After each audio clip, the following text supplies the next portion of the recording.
We have the TBS boar Mark II folder. This one's in curly birch. Its steel is N695 bowler, which is very similar to carbon, so it's cracking. Here's the scales, each one's unique because it's natural wood obviously, curly birch. Mine's had some good use. I have used this for overnight camping properly. I'd recommend putting a snake knot on it like this, because what will happen is when you put that in your pocket, you can trail this bit out of the corner of your pocket so you can get it much quickly. A lot quicker, sorry. It is a full Scandi. As you can see, there's no bevel, there's no secondary bevel.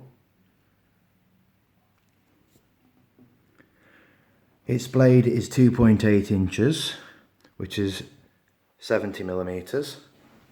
Its handle is 3.8 inches, which is 95 millimeters. It has a lifetime guarantee on defects, as you can see from their website, should you want any further details. Now, I have battened with it, but only really fine stuff. Now, I wouldn't recommend doing that. I've just done it to see if I could. Its workmanship is absolutely brilliant. As you can see, it's bang central.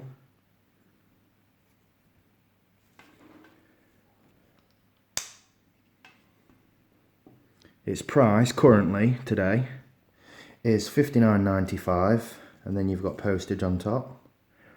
Now, my opinion is I have a lot of UK legal knives. I've bought virtually every one that's under £100, and I will be reviewing them. Now, this is the best for me. Here's the question I wanted to ask them, but this is why I wanted to make the video. In the UK, if it is under 3 inch, you do not require a good reason. Obviously, you can't take it into pubs and places like that, or you will be getting busted. Now, the question I wanted to ask is, if I'm grabbing this and I was to force it closed, which is obviously what everyone's frightened of with a non-locker, will it cut me? No. So basically, you can't cut yourself from it closing. Now I'm putting a heck of a lot of pressure on that. So this is brilliant. It's not going to close on you. I absolutely love it. I'm going to get some more of these.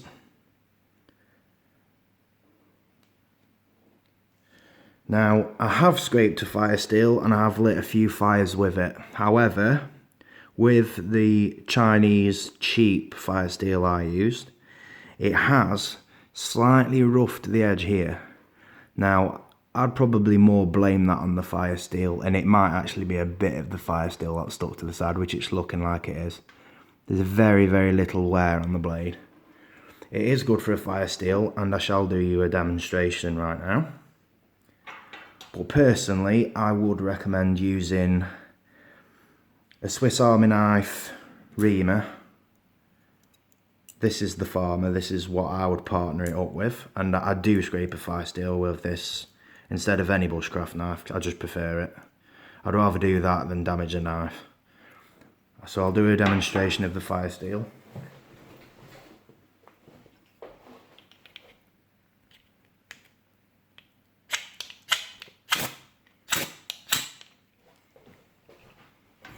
So I'd say that's quite good. It's not the best, but it's not the worst. It will certainly do the job. I'd always recommend putting a snake knot on a knife like this though, just so it's easier to get out of your pocket. But this is definitely my favourite. The only thing I've noticed, and I have carried this for a few months now, is I might need to oil the wood a little bit just to care for it. It's absolutely lovely quality. As you can see, there's no gappiness anywhere. And you can tighten these up should they loosen, which is a nice touch. This is definitely my favourite. And that's in the hand. I've got a large sized hand, not very large. But I'd certainly recommend this for any bushcrafter enthusiast, certainly as a backup. But just for fire steel scraping, I'd recommend probably using a full size knife if that's what you want to do. Or the Alox Farmer with this, because this is much better for scraping. As you can see, and it's not really going to damage that. And if it does, I don't care. Thank you for your time.